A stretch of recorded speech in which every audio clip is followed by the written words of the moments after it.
بسم اللہ الرحمن الرحیم۔ رسول اللہ صلی اللہ علیہ وآلہ وسلم نے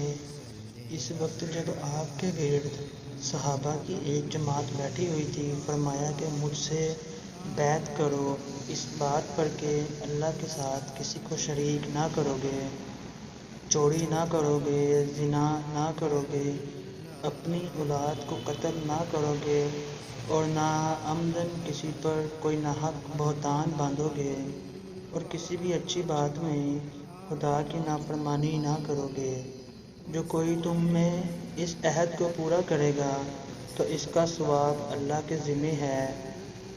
اور جو کوئی ان بری باتوں میں سے کسی کا ارتکاب کرے اور اس دنیا میں اسلامی قوانین کے تحت سزا دی گئی تو یہ سزا اس کے گناہوں کے لیے بدلہ ہو جائے گی، اور جو کوئی ان میں سے کسی بات میں مبتلا ہو گیا اور اللہ نے اس کے گناہوں کو چھپا لیا تو پھر اس کا معاملہ اللہ کے حوالے ہے، اگر چاہے معاف کرے اور اگر چاہے سزا دے دے۔ عبادہ کہتے ہیں کہ پھر ہم سب نے